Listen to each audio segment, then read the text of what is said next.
से दूर गांव में भूषण नाम का एक व्यक्ति रहा करता था। भूषण इतना दान पुण्य करने में विश्वास रखता था और हर कोई उसकी बस तारीफ करता था। भूषण के पास भले ही अपने खाने को कुछ ना हो, लेकिन वो दान पुण्य करने में कभी पीछे नहीं हटता। एक रोज सुबह सुबह भूषण खाना बनाकर जैसे ही खाने बैठा, उसके दरवाजे पर एक भिखारी का आना होता है। कुछ खाने को दे दो बेटा, कल से भूखा हूँ, कुछ खाया पिया ही नहीं है, अब तो चला भी नहीं जा रहा। अरे काका अंदर आइए, आप मेरे साथ बैठ के खाना खा लीजिए। अरे इतने खाने से मेरा पेट नहीं भरने वाला, कोई बात नहीं, मैं आगे मांग कर खा लूंगा। तुम खाना खाने बैठे हो तो खा लो। अच्छा काका, ये सारा खाना आप ही खा लीजिए, मैं भूखा रह लूंगा क्योंकि रात में मैंने खाना खाया था। इतना कहकर भूषण अपनी थाली उस भिखारी की तरफ बढ़ा देता है।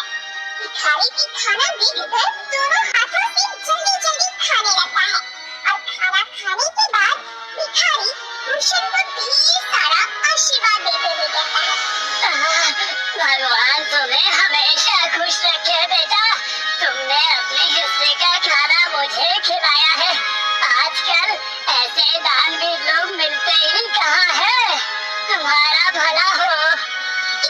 पर भिखारी वहाँ से चला जाता है, लेकिन भूषण को भी भूख लगी थी। अब वो रसोई में जाकर रसोई में रखे डब्बे को देखने लगता है, जिसमें अन्न का एक दाना नहीं था। चलो कोई काम देखता हूँ, कहीं से खाने पीने का बंदोबस्त तो हो जाएगा। बस उस बेचारे का पेट भर गया, मुझे बहुत सुकून मिल रहा है।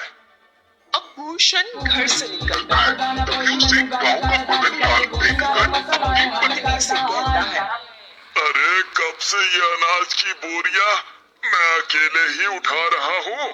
अभी भूषण को बुलाता हूँ, तुम देखना वो कैसे मेरी मदद करेगा। उसे तो वैसे भी लोगों की मदद करने का भूत सवार है। खुद भले ही जेब में फूटी कौड़ी न हो, लेकिन बड़ा दानवीर बनता है अभी। अब मदन लाल भूषण को आवाज लगाकर बुलाता है। अरे क्या हाल चाल है मदन भाई, सब ठीक तो है ना? ये अनाज की बोरियां खेतों से ला रहे हो क्या? अरे हाँ, खेतों से अभी 10 बोरियां और लानी है, लेकिन मैं बहुत ज्यादा थक गया हूँ। तुम थोड़ा हाथ बटा देते तो मेरा काम जल्दी हो जाता। अरे क्यों नहीं, चलो चलो, मैं आपके साथ मिलकर खेतों से आपके घर तक बोरियां पहुंचवा देता हूँ। बड़ा ही बेवकूफ है और इससे बेवकूफ बनाना भी आसान है। चलो इसी बहाने मेरी मदद हो जाएगी और थोड़ा आराम भी मिल जाएगा। इतना कहकर मदन लाल भूषण से अब कई सारी बोरियां खेत से घर रखवाता है, लेकिन भूषण तो भूखा था। उसे भूख भी बहुत तेज लग रही थी। अब बोरियां रखने के बाद मदन लाल भूषण से कहता है, बहुत बहुत शुक्रिया भूषण भाई, अगर तुम न होते ना तो मुझे